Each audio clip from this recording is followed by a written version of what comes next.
Bismillahirrahmanirrahim. Assalamualaikum warahmatullahi wabarakatuh. Alhamdulillah wahdah, wassalatu wassalamu ala rasulillah wa ala alihi wa sahbihi wa man tabi'ahu wa nasarahu wa man walahu wa la hawla wa la quwwata illa billah. Rabbi shrah li sadri wa yassir li amri wahlul 'uqdatam min lisani yafqahu qawli.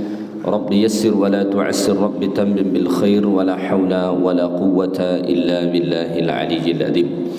Bapak Ibu kaum muslimin dan muslimat, bersyukur kita kehadirat Allah pada subuh yang mulia ini. Allah masih memberi kita kesehatan dan kesempatan dapat sama-sama hadir di rumah Allah ini melaksanakan solat subuh berjamaah. Kemudian kita lanjutkan dengan majlis ilmu. Mudah-mudahan ini menjadi amal ibadah yang bernilai tinggi di sisi Allah Subhanahu wa taala. Amin ya rabbal alamin.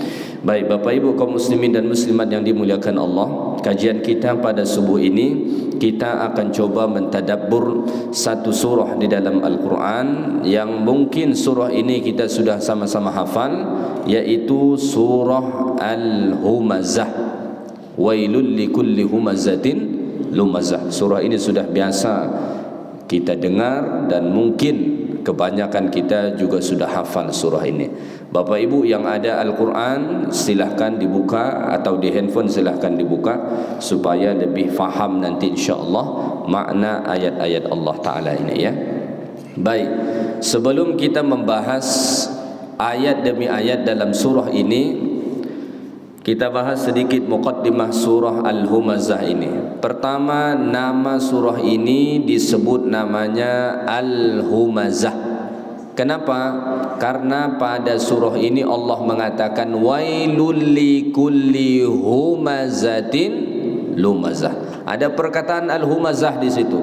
Maka disebutlah nama surah ini sebagai surah Al-Humazah. Itu nama pertama. Nama yang kedua, ada juga ulama menyebut nama surah ini sebagai surah Wailul likulli humazah. Wailul likulli humazah. Pertama tadi Al-Humazah saja, yang kedua Wailul likulli humazah. Ini nama yang kedua. Yang ketiga, nama surah ini adalah surah Al-Hutamah. Disebut juga nama dia surah Al-Hutamah. Kenapa? Karena dalam surah ini Allah mengatakan wa ma adraka ma Al-Hutamah. Ada perkataan Al-Hutamah, maka ada tiga nama surah ini. Al-Humazah, Wailul likulli humazah, kemudian Al-Hutamah. Tiga nama surah ini. Surah Al-Humazah ini adalah surah Makkiyah berdasarkan kesepakatan ulama. Semua ulama bersepakat bahawa surah ini surah Makkiyah. Apa itu maksud Makkiyah? Makkiyah artinya surah atau ayat yang diturunkan kepada Nabi sebelum hijrah ke Madinah. Jadi yang menentukan Makkiyah Madaniyah itu bukan tempat Bapak Ibu sekalian, tapi waktu. Kalau sebelum hijrah namanya Makkiyah. Kalau setelah Nabi hijrah namanya Madaniyah. Walaupun turun jadi Makkah. Nah gitu ya. Karena ada surah Madaniyah turunnya di Makkah. Apa itu? Misalnya surah Al-Maidah. Al-Maidah itu Madaniyah, tapi turunnya itu di Makkah. Maka ayat Al-yawma akmaltu lakum dinakum wa atmamtu alaikum ni'mati wa raditu lakumul islam dina, itu turunnya di padang Arafah ketika Nabi wukuf haji wada. Arafah itu di mana? Di Makkah. Walaupun turun di Makkah, tapi itu surah Madaniyah. Kenapa? Karena itu turun setelah Nabi hijrah. Jadi jangan difahami Makkiyah itu yang turun di Makkah, Madaniyah yang turun di Madinah. Tidak. Jadi yang penentunya bukan tempat, tapi waktu. Kalau Nabi sebelum hijrah, maka Makkiyah dimanapun turun. Kalau setelah Nabi hijrah, itu Madaniyah, walau dimanapun turun, di Madinah atau di luar Madinah. Gitu ya. Baik, surah Al-Humazah ini kalau kita lihat dalam Quran, ia adalah surah yang ke-104.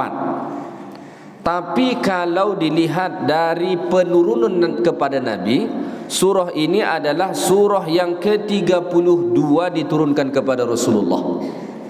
Jadi dalam Quran nomor surahnya 104, tapi nomor penurunan ke Nabi sebagaimana disebut oleh Al-Imam Tahir Ibnu Ashur rahimahullah, ini surah yang ke-32 diturunkan kepada Nabi. Maka perlu kita tahu bahwa nomor surah dalam Quran dengan nomor penurunan itu tak sama. Ya, tidak sama. Saya kasih contoh mudah saja. Kita semua sama-sama tahu bahwa surah pertama diturunkan kepada Nabi surah apa Bapak Ibu? Surah Al-Alaq atau Iqra. Apakah kemudian surah Al-Alaq atau Iqra menjadi surah pertama dalam Quran? Tidak. Malah dia di ujung. Surah yang terakhir turun kepada Nabi itu terdapat dalam surah Al-Baqarah ayat 182. Wattaqu yawman turja'una fihi ila Allah thumma tuwaffa kullu nafsin ma kasabat wa hum la yuzlamun. Itu ayat terakhir turun kepada Nabi sebelum Nabi meninggal. Di mana tempatnya? Al-Baqarah. Al-Baqarah itu di mana? Di awal. Maka nomor penurunan surah dan nomor surah dalam Quran itu beda. Maka Al-Humazah ini kalau ditinjau dari sisi penurunannya kepada Nabi, ini adalah surah yang ke-32, turun setelah surah Al-Qiyamah dan sebelum surah Al-Mursalat. Artinya surah Al-Qiyamah surah yang ke-31 diturunkan kepada Nabi. Al-Humazah ini surah yang ke-32, sedangkan surah Al-Mursalat itu surah yang ke-33 diturunkan kepada Nabi sallallahu alaihi wasallam. Mungkin ada bertanya dalam hati kita, kenapa bisa beda antara nomor penurunan surah dengan nomor surah dalam Quran? Begitu ya. Penentuan nomor surah dalam Quran atau peletakan satu surah atau satu ayat dalam Al-Quran itu bukan ijtihad dari Nabi, bukan ijtihad dari sahabat, tapi amrun tauqifi, sesuatu yang sudah tetap datang dari Allah. Jadi Allah ketika menyampaikan ayat kepada Nabi melalui Jibril itu tidak langsung penuh satu surah. Jadi jangan kita fikir satu surah itu turun langsung semua. Tidak. Satu surah itu pun turunnya berproses sedikit demi sedikit. Maka Abdullah bin Abbas mengatakan biasanya Allah menurunkan ayat itu kepada Nabi hanya 5 ayat saja. Biasanya begitu. Maka surah Al-Alaq pun sebagai surah pertama, apakah semuanya satu surah itu diturunkan kali pertama? Tidak, 5 ayat pertama saja. Iqra bismi rabbikal ladzi khalaq khalaqal insana min 'alaq Iqra wa rabbukal akram alladzi 'allama bil qalam 'allamal insana ma lam ya'lam. Setelah itu ayat yang setelahnya itu turunnya kemudian. Jadi satu surah itu tidak plek langsung turun semua. Ya. Maka surah yang paling lama penurunannya sampai komplit itu Al-Baqarah.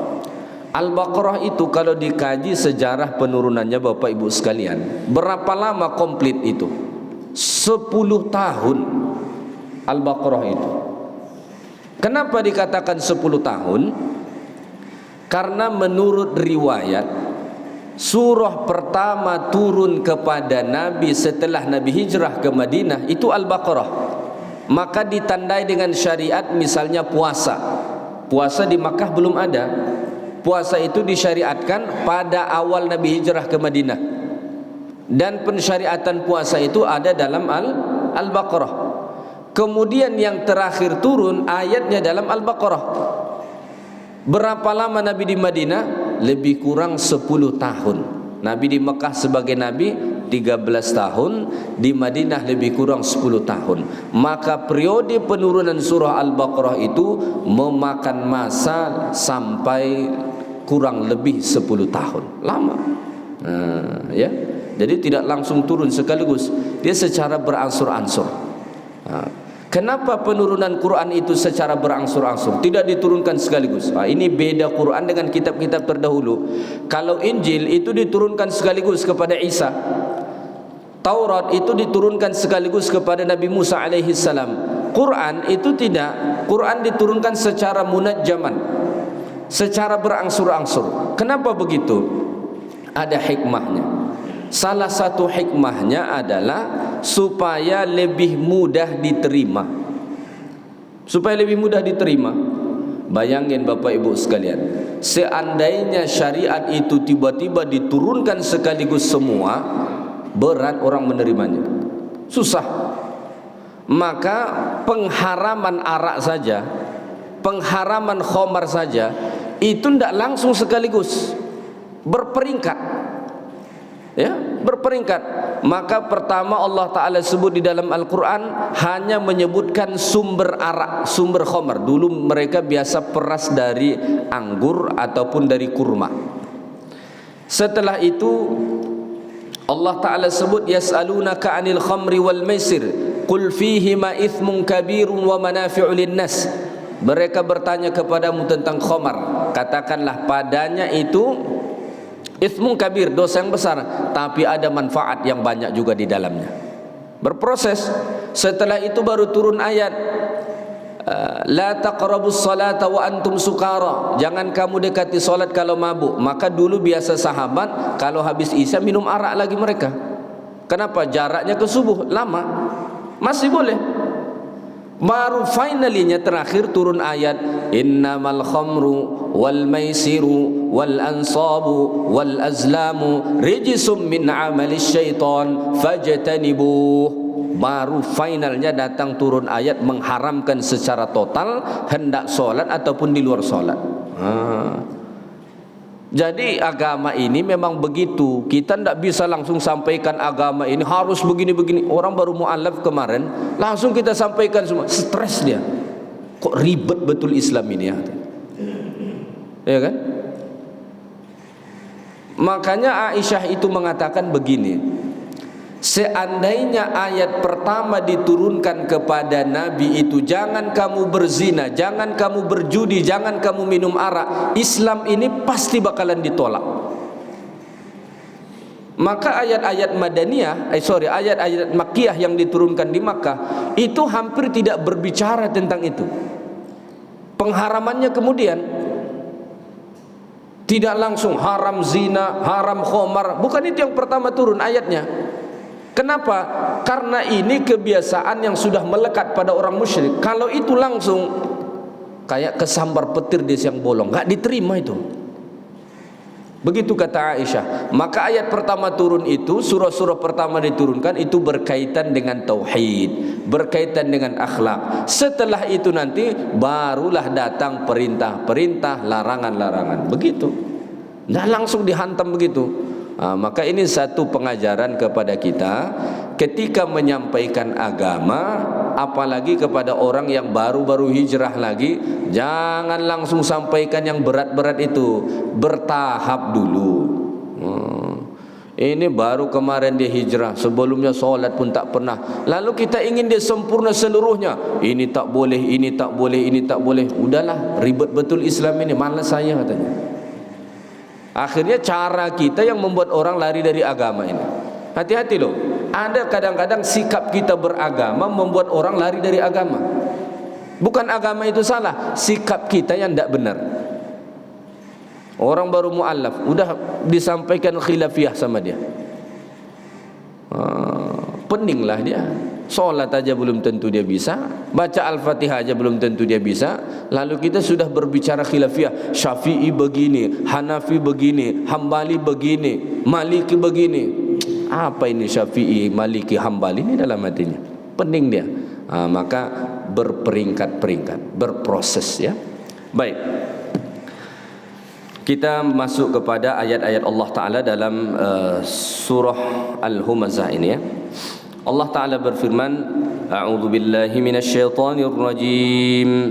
Wailul likulli humazatin lumazah alladzi jama'a malan wa 'addadah yahsabu anna malahu akhladah kalla la yunbadhanna fil hutamah wa ma adraka mal hutamah narullahil muqadah allati tattali'u 'alal afidah innaha 'alaihim mu'sadah fi 'amadin mumaddadah. Baik, Allah berfirman, wailul likulli humazatil lumazah. Celakalah bagi setiap pengumpat dan pencela. Ya. Kata wail di sini itu ada yang mentafsirkannya para ulama dengan wadin fi jahannam. Ada ulama mentafsirkan bahwa wail itu artinya ismun liwadin fi jahannam, nama satu lembah di dalam api neraka jahannam. Ada ulama juga mentafsirkan bahwa kata wail itu kalimatu wa'id, itu kalimat ancaman keras dari Allah. Ya. Jadi kalau disebutkan wail dalam Al-Quran, itu bermaksud ada ancaman yang keras daripada Allah Ta'ala, bahwa orang yang melakukan perbuatan itu akan mendapat azab neraka Allah Ta'ala. Ya. Dalam hal ini siapa? Likulli humazatil lumazah, bagi setiap pelaku humazah lumazah. Ya. Apa itu humazah lumazah? Humazah lumazah ini ada ulama mentafsirkannya dengan makna sama. Jadi humazah dan lumazah maknanya sama kata mereka. Apa maknanya? Pengumpat, pencela, penghina. Ada yang menyamakan. Tapi makna yang lebih tepat ini dibedakan, berbeda. Arti humazah dan lumazah itu beda. Maka kemudian ulama mengatakan, kalau humazah itu adalah menghina, merendahkan orang dengan apa? Bil fi'li, ya, dengan perbuatan, ya, merendahkan orang, mencela orang, menghina orang dengan perbuatannya. Dulu di Makkah, kalau orang beriman berjalan di hadapan orang-orang musyrik, itu selalu diejek, direndahkan. Dengan cara apa? Tidak selalu dengan kata-kata, kadang-kadang dengan perbuatan. Ya, kita kan kadang-kadang juga begitu. Mata dia mainkan. Maksudnya apa? Bahwa menghina orang nih.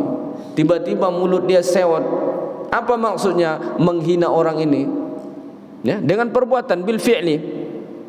Hati-hati. Kalau lumazah itu apa? Menghina, mencela orang, merendahkan orang bil lisan, dengan lisan.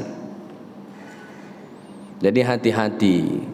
Perbuatan mencela orang, menghina orang, merendahkan orang sama ada dengan perbuatan, gestur tubuh, sikap, atau dengan ucapan lisan.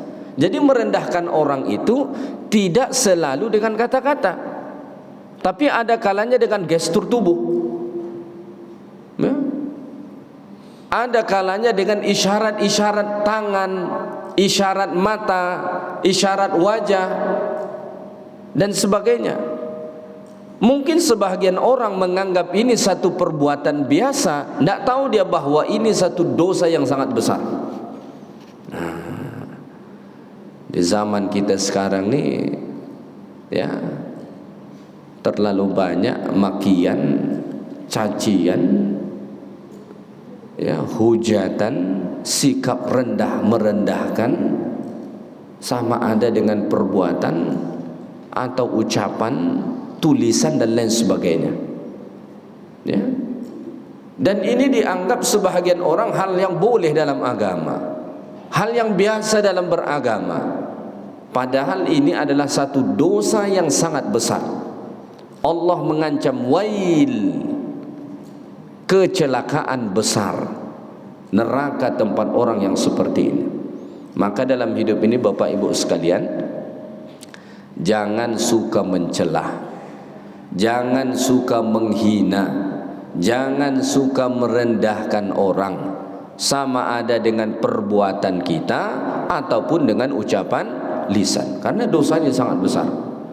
Maka dalam hadis Rasulullah SAW ada bersabda, bihasbi imri'in minasyarr, cukuplah buruknya seseorang ayyahqira akhahul muslim, ketika dia merendahkan saudara muslimnya. Cukup buruk, cukup hinalah seseorang karena dia merendahkan sesama muslim. Ini Bapak Ibu sekalian, bukan hanya terjadi di kalangan orang yang tak tahu agama, bahkan di kalangan orang yang tahu agama pun terjadi. Saya sedih betul melihat sebahagian orang karena hanya perbedaan pendapat prinsip dalam beragama, lalu saling rendah merendahkan. Yang direndahkan ini siapa? Orang yang berilmu. Seolah-olah ini dituduh orang bodoh, orang tolol, padahal S1, S2, S3-nya di tanah yang mulia. Hanya karena berbeda dengan dia, apakah kita harus begitu? Ya. Ada beberapa orang tokoh agama, ustadz kita di Pekanbaru, Masya Allah, saya kenal beliau, ilmunya luar biasa. Cuma memang prinsip beliau tidak selalu sama dengan semua orang, dengan keumuman orang. Sebahagian orang dengan lantang lisannya menghina ini orang, padahal hadis Nabi menumpuk dalam memorinya, Al-Quran ada dalam hatinya. Lalu ada orang begitu mudah menghinanya, seolah-olah ini orang goblok, seolah-olah ini orang tolol, tidak ada ilmunya. Padahal dia 15 tahun menimba ilmu di kota Nabi sallallahu alaihi wasallam.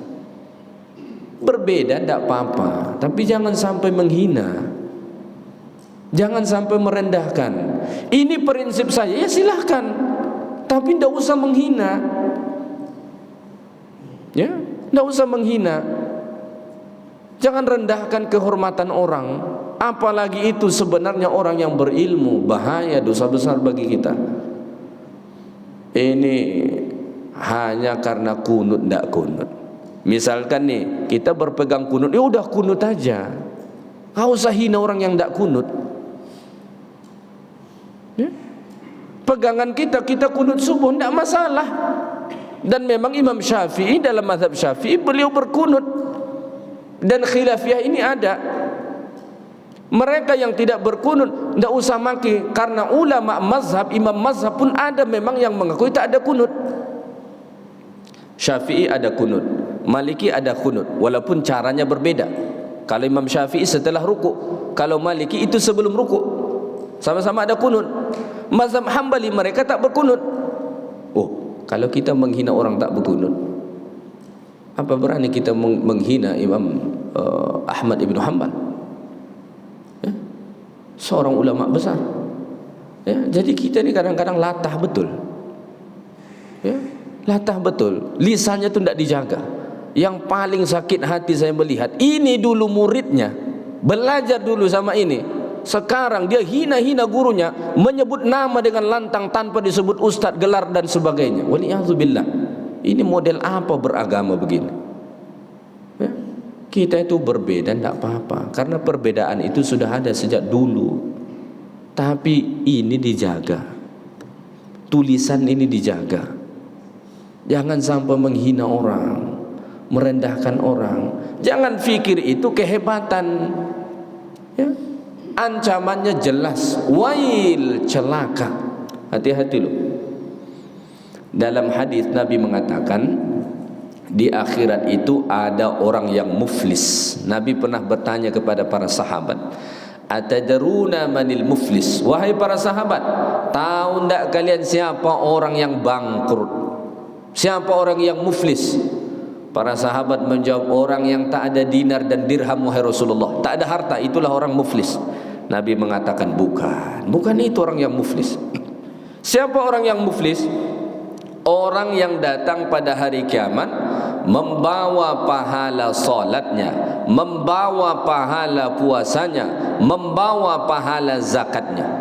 Banyak dia bawa pahala salat, pahala zakat, pahala puasa, tapi sepanjang hidupnya suka berbuat zalim kepada orang. Salah satunya suka memaki, menghina, merendahkan orang lain.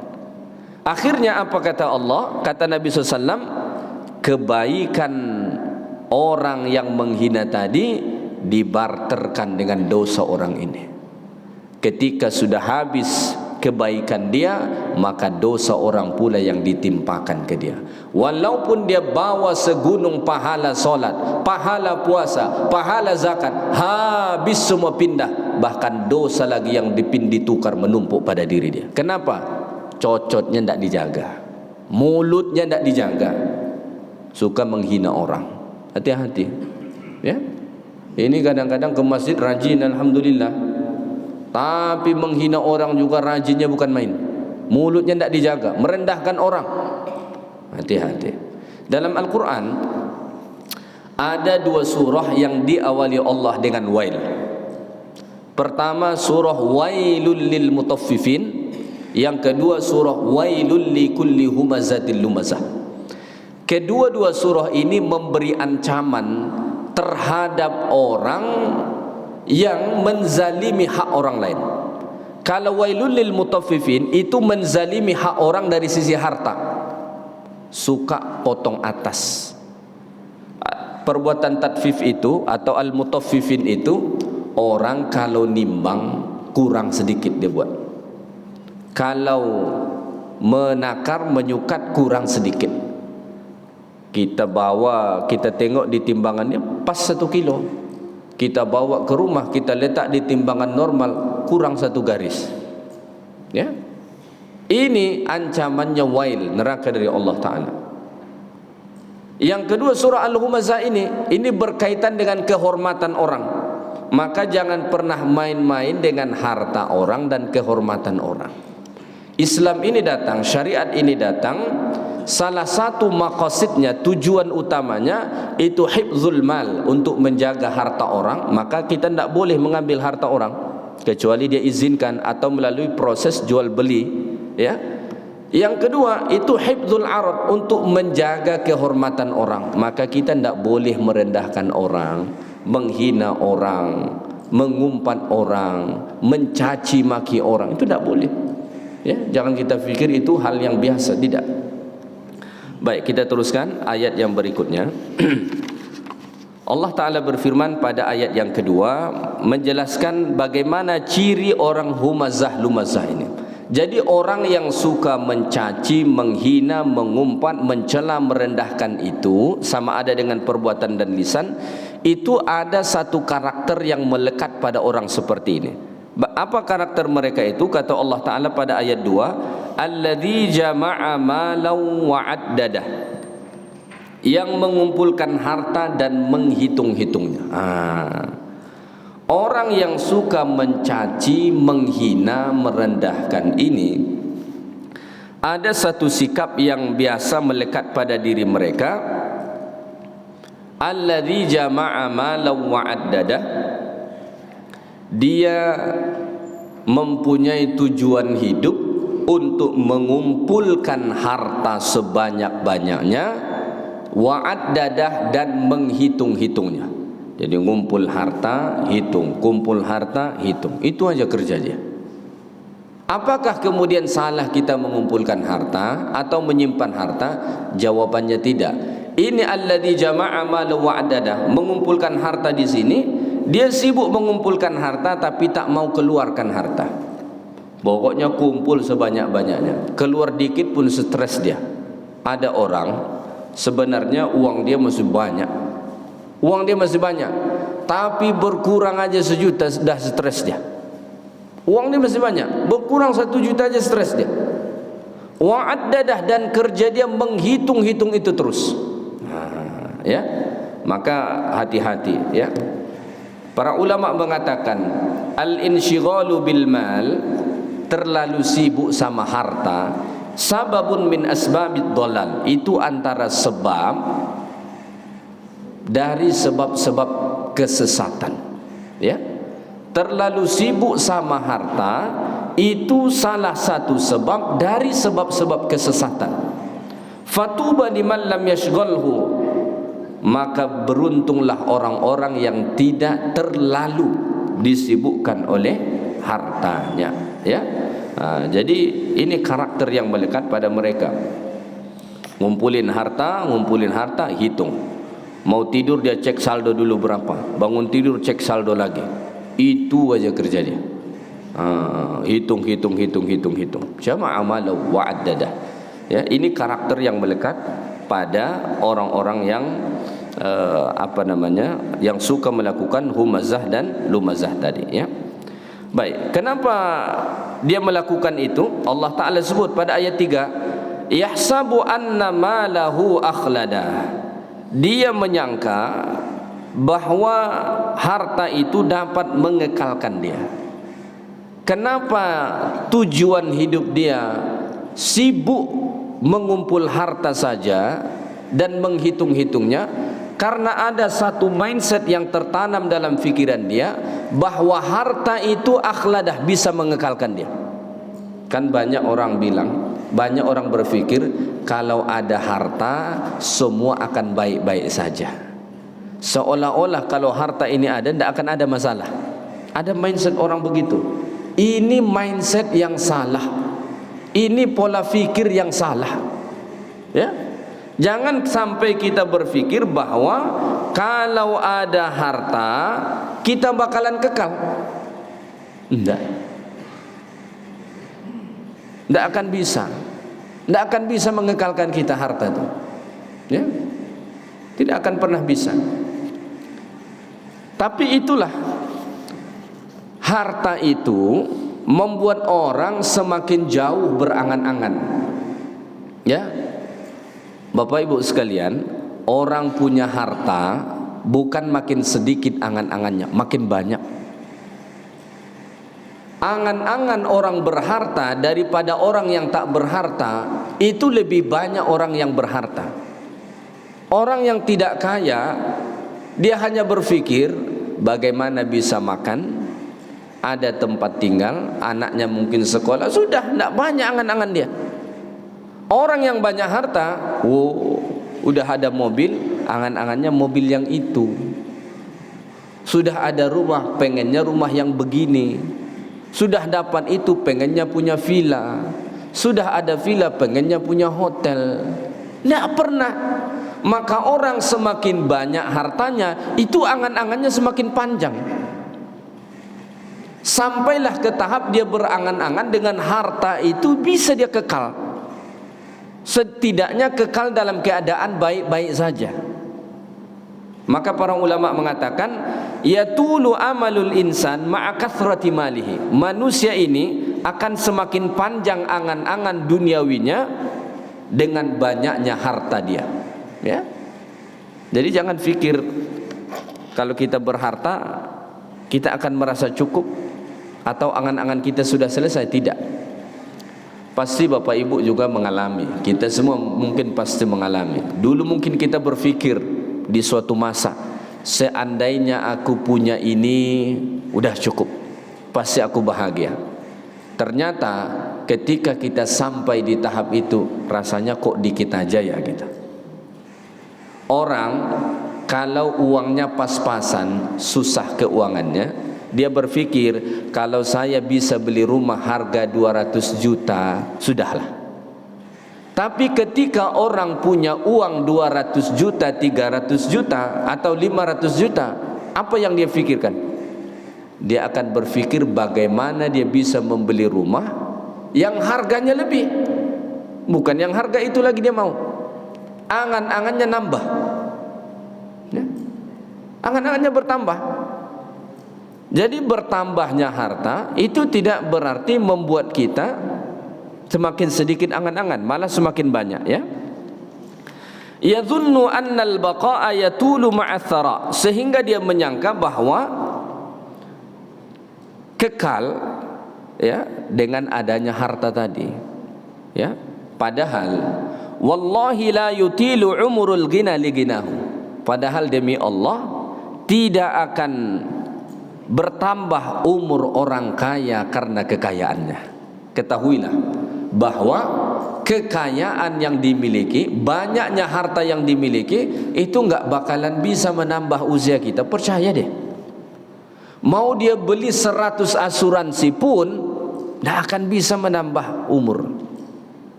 Beli asuransi ini, asuransi itu, ya,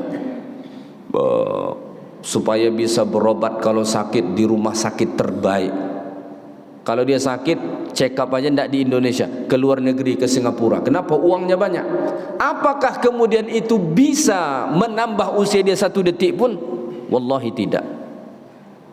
Maka kekayaan seseorang tidak bisa menambah usianya, sedikit pun tidak bisa. Begitu juga sebaliknya, wala yuqassiru umurul faqir li faqrihi, tidak akan berkurang umur si miskin karena kemiskinannya. Kalau hartalah yang menentukan kekal lamanya kita hidup di dunia, maka orang yang panjang-panjang umurnya itu orang kaya semualah. Yang miskin-miskin itu cepat mati semua. Tapi kita berjalan ke kampung-kampung, kita ketemu sama orang yang hidupnya biasa-biasa saja, rumahnya sederhana, pagi-pagi dia ngopi, makanannya biasa, sehat-sehat sampai tua. Umur 70 tahun kita jumpa masih segar bugar dia. Ya? Kita ketemu sama orang yang rumahnya besar, luar biasa, umur berapa baru 50-an, tengok dah naik di atas kursi roda. Kenapa? Dah ada yang rusak. Ya? Maka jangan sampai kita disesatkan mindset harta ini. Ini yang meracuni kita di zaman sekarang ini, racun luar biasa ini. Seolah-olah harta. Dan mindset yang ditanamkan kalau ada harta semua akan fine-fine aja, akan baik-baik aja. Tidak begitu. Ya, tidak begitu. Harta memang dalam Islam itu dibutuhkan. Jangan pula salah faham. Harta dalam Islam itu dibutuhkan. Tapi mindsetnya kita harus ubah. Mindsetnya yang harus diubah. Mindsetnya jangan kita berpikir harta ini semakin banyak harta kita yang kita miliki sendiri, kita akan semakin bagus. Tidak. Dalam Islam kita boleh memiliki harta yang banyak, tapi kemudian salurkan untuk menolong orang, membantu orang, berbuat baik dengan itu. Itu tujuannya. Harta ini kan kalau kita mau nikmatin sendiri, berapalah yang bisa kita makan.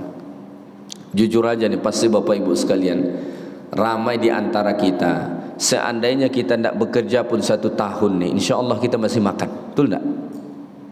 Ya, saya percaya di antara kita banyak tabungan kita, uang kita yang ada sekarang, seandainya kita tak bekerja 1 tahun pun, insya Allah kita masih bisa makan. Sebahagian, mungkin sebagian tidak. Kenapa? Yang kita makan itu tak banyak. Kalau kita makan 1 piring, perut dah kenyang, ya kan? 3 piring cuma sehari, dah selesai. Lalu apa yang tak pernah puas tuh? Angan-angan itu yang tak pernah puas. Maka Nabi itu mengumpamakan, ada satu ilustrasi dibuat Rasulullah. Nabi membuat ilustrasi umur manusia itu seperti kotak persegi panjang begini, ya, kotak persegi panjang. Lalu Nabi mengatakan ada garis yang memanjang keluar dari kotak ini. Lalu Nabi mengatakan bahwa kotak ini tadi itulah umpama umur kita. Sedangkan garis yang memanjang yang keluar dari kotak itu tadi itulah angan-angan duniawi kita.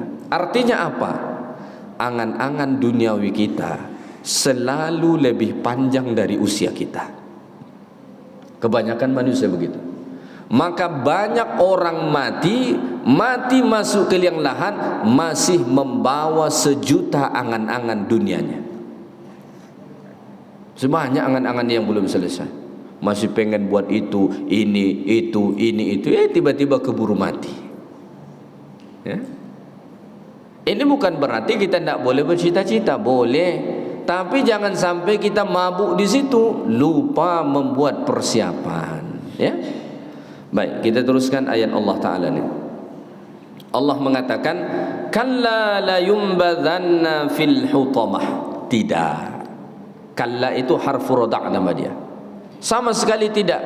Apa yang sama sekali tidak? Hartamu itu tidak akan pernah bisa mengekalkan kamu. Jangan salah fikiranmu bahwa harta itu bisa mengekalkanmu. Kalla, sama sekali tidak. Tidak bakalan. La yumbadhanna fil hutamah, malah dengan sikapmu itu tadi kamu akan dicampakkan ke dalam neraka al-hutamah. Dengan sikapmu yang suka mencela, menghina orang sama ada dengan perbuatan dan perkataan, dan sikapmu yang suka mengumpul-ngumpulkan harta dan menghitung-hitungnya, lalu dengan itu engkau menyangka bahwa engkau akan kekal dalam keadaan mulia, dalam keadaan baik-baik saja. Kata Allah, tidak. Malah disebabkan itu, la yumbadhanna fil hutamah, kau akan dicampakkan ke dalam neraka al-hutamah. Jadi orang masuk ke dalam neraka itu tidak seperti masuk pintu. Kalau kita masuk pintu, buka pintu, berjalan kita masuk. Masuk, cara masuk ke dalam neraka itu dicampakkan. Siapa yang campakkan? Malaikat. Dalam surah Al-Muddathir Allah Ta'ala sebut ada 19 malaikat Allah yang menjaga neraka itu. Dulu ketika ayat itu turun, orang-orang musyrik melecehkan ayat itu. Kata mereka, kalau cuma 19 malaikat, udah kita hajar aja. 100 orang menghajar satu malaikat katanya. Habis itu kita keluar dari neraka. Tidak tahu mereka bahawa satu malaikat ini sekali tangkap saja, kata Abdullah bin Abbas, dia tangkap 70.000 orang, dia campakkan ke dalam neraka. Jadi cara masuk ke dalam neraka itu bukan seperti kita masuk pintu, tapi dengan cara ditangkap malaikat begini, sekali tangkap 70.000 orang, campakkan masuk ke dalam api neraka jahanam. Berapa lama sampai ke kerak api neraka jahanam tu? Dalam satu riwayat dikatakan Nabi SAW 70 tahun. Bayangin, dijatuhin sampai ke kerak tu 70 tahun. Orang jatuh 10 meter aja hancur dia, ya kan? Jatuh 10 meter aja hancur dia. Padahal di udara mungkin palingan beberapa hitungan detik saja, hancur dia. Bayangin jatuhnya 70 tahun sampai ke kerak itu. Bagaimana kira-kira bentuknya? Tak terbayang kita bentuknya. Begitulah. Waliyadzubillah, ya. Jadi jangan dipikir bahwa harta yang dihitung-hitung, yang sibuk dikumpul-kumpulin itu aja akan bisa mengekalkan kita. Tidak, ya. Bahkan itu akan menjadi sebab dicampakkan ke dalam api neraka jahanam kalau dia hanya sibuk mengumpulkan saja, tidak mau mengeluarkan di jalan Allah. Baik, wa ma adraka mal hutamah.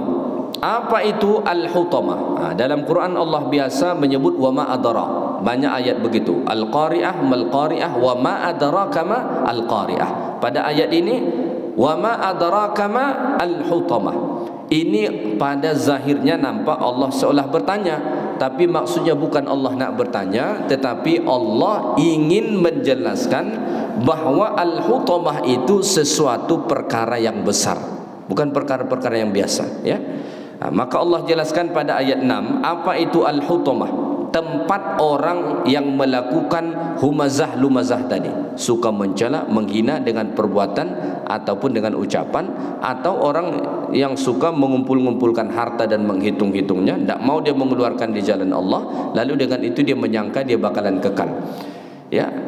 Neraka al-hutamah itu narullahil muqadah, api neraka Allah yang dinyalakan. Pada ayat ini Allah sandarkan api kepada Allah, api Allah. Kalau sesuatu disandarkan kepada Allah, itu menunjukkan sesuatu yang luar biasa. Baitun, rumah. Tapi kalau disandarkan ke Allah itu beda, maka namanya Baitullah. Sama tidak dengan rumah-rumah yang lain? Tidak sama. Baitullah, rumah Allah, Ka'bah, itu tidak sama dengan rumah yang lain. Kenapa? Karena disandarkan kepada Allah, menunjukkan dia sesuatu yang luar biasa. Di sini api itu narullah, api neraka Allah. Artinya apinya bukan api biasa. Maka Nabi mengatakan perbandingan api neraka dengan api dunia itu seperti 70 kali lipat ke api dunia. Kita api dunia saja kita nyalain kompor, kena dikit aja tangan kita, bahkan kadang-kadang tidak kena, udah melepuh, tidak tahan kita. Ini 70 kali lipat dari api paling panas di dunia. Itulah api neraka itu. Itulah tempatnya, ya. Bahkan dalam Quran Allah mengatakan, kullama nadijat juluduhum baddalnahum juludan ghairaha. Setiap kali kulit manusia itu nanti dibakar hangus, Allah ganti dengan kulit yang baru. Kenapa disebutkan begitu? Karena kata para ulama dalam kajian bahwa yang paling merasakan sakit itu kulit kita. Jadi kalau kulit kita ini luka sedikit pun perihnya bukan main itu. Jadi sebetulnya yang paling sakit itu di kulit ini, karena indera perasa itu di sini nih. Maka setiap hangus kulit ini nanti diganti Allah dengan kulit yang baru lagi. Liyadzuqul azab, supaya mereka betul-betul merasakan azab itu. Kira-kira kalau apinya 70 kali lipat dengan api dunia, kayaknya setiap detik itu udah hangus. Maka artinya setiap saat terjadi pergantian kulit dibuat Allah. Ya, bukan cuma sekali sebulan, sekali setahun, tidak. Kalau kena api yang 70 kali lipat dengan api dunia, itu hangus setiap detik. Maka setiap saat Allah ganti kulitnya. Supaya apa? Supaya mereka merasakan azab api neraka Allah Ta'ala. Waliyadzubillah, ya. Narullahil muqadah, api neraka Allah Ta'ala yang menyala-nyala, ya. Kemudian Allah Ta'ala sebut pada ayat 7, allati tattali'u 'alal afidah, yang membakar sampai ke hati, sampai ke jantung. Api neraka Allah itu nanti bukan hanya membakar bagian luar ini saja, tapi sampai membakar ke jantung. Kenapa disebut di sini jantung, afidah ataupun hati? Pertama, karena jantung itu adalah bagian yang sangat vital. Maka dengan jantung jangan main-main, kan? Kesumbat dikit aja fatal. Apalagi dipanggang api neraka, api itu langsung ke situ. Tak terbayang kita sakitnya, waliyadzubillah. Ya, itu satu. Yang kedua, kata para ulama, Allah Ta'ala sebut di sini khusus afidah, hati jantung mereka, sebagai isyarat bahwa jangan main-main dengan amal-amal hati kita. Hati kita ini ada istilah amalul qulub, amal hati. Maka amal hati itu ada yang baik, ada yang buruk. Maka hati-hati, jangan sekedar kita fokus memperbaiki amal zahir kita, tapi perbaiki amal batin kita. Maka orang-orang yang jelek hatinya, yang busuk hatinya, yang kotor hatinya, itu nanti api neraka itu akan langsung membakarnya. Karena disitulah sumber kebusukan itu. Orang yang suka menghina, mencela itu biasanya hatinya busuk. Kalau hatinya bersih, baik, tidak mau menghina orang. Tapi kalau udah busuk di sini, busuk yang keluar. Maka api neraka Allah itu allati tattali'u 'alal afidah, membakar ke jantung mereka. Kenapa? Disitulah tempat-tempat kesombongan, tempat-tempat sifat yang buruk yang dia simpan selama hidup di dunia. Maka bersihkan hati ini. Qad aflaha man zakkaha wa qad khaba man dassaha. Beruntunglah orang yang membersihkan hatinya dan merugilah orang yang mengotorinya. Nabi selalu berdoa kepada Allah, Allahumma ati nafsi taqwaha wa zakkiha anta khairu man zakkaha anta waliyuha wa maulaha. Itu doa tazkiyatun nafs. Kalau kita ingin meminta kepada Allah supaya Allah bersihkan hati kita, maka bacalah doa yang diamalkan oleh Rasulullah itu, Allahumma ati nafsi taqwaha wa zakkiha anta khairu man zakkaha anta waliyuha wa maulaha. Itu selalu Nabi baca setiap kali Nabi membaca surah Asy-Syams, wasyamsi wadduhaha wal qamari idza talaha sampai seterusnya. Kalau Nabi sampai ke ayat fa'alhamaha fujuraha wa taqwaha, maka Nabi baca doa yang tadi. Allahumma ati nafsi taqwaha wa zakkiha anta khairu man zakkaha anta waliyuha wa maulaha. Insyaallah Allah bersihkan hati kita, ya. Baik, kita teruskan sedikit lagi, saya ringkaskan. Innaha alaihim muqsadah, sungguh api neraka itu ditutup rapat. Api neraka itu tidak terbuka, ditutup rapat. Kenapa ditutup rapat? Satu, supaya tidak keluar. Yang kedua, kalau ditutup itu semakin panas, ya.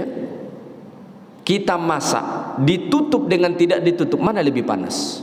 Ditutup, ya. Ditutup. Kita masak nasi, barusan masak itu kan ketutup. Kita buka, hawa yang keluar itu aja tidak tahan tangan kita. Panasnya bukan main. Maka neraka Allah itu ditutup. Maka dalam Quran Allah mengatakan, takadu tamayyazu minal ghaidh. Hampir-hampir pecah neraka itu, saking panas dan marahnya dia, tapi tak pecah. Disitulah dikurung, asapnya pun tak keluar. Disitulah panasnya luar biasa. Waliyadzubillah. Fi amadim mumaddadah, sedang mereka diikat pada tiang-tiang yang panjang. Di dalam api neraka itu mereka diikat di situ. Ada tiang-tiang yang panjang di neraka. Disitulah orang yang suka mengumpat, menghina, mencela tadi, dan mengumpul-ngumpulkan harta, menghitung-hitungnya, lalu berfikir dia akan hidup kekal dalam keadaan baik-baik saja. Disitulah nanti mereka diikat, disiksa oleh Allah Subhanahu wa taala dengan azab api neraka. Waliyadzubillah, ya. Maka ayat ini nasihat bagi kita, jauhi sikap humazah lumazah. Kalau sebelum ini kita suka mencela, stop. Jangan main-main tuh, ya. Stop, sama ada dengan perbuatan ataupun dengan lisan kita. Udah, jangan. Kemudian ubah mindset kita.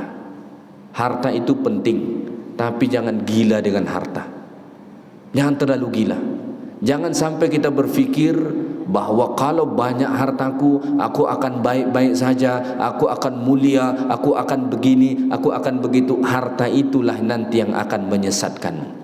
Ya ayyuhalladzina amanu la tulhikum amwalukum wala auladukum an dzikrillah. Jangan sampai harta itu membuat kamu lalai dari beribadah kepada Allah Ta'ala. Kita tidak dilarang punya harta, boleh, tapi jangan sampai pula harta itu menyesatkan kita. Baik, itu saja kuliah kita pada subuh ini. Yang baik dari Allah, yang kurang dari saya. Subhanakallahumma bihamdik, asyhadu an la ilaha illa anta, astaghfiruka wa atubu ilaik. Assalamualaikum warahmatullahi wabarakatuh.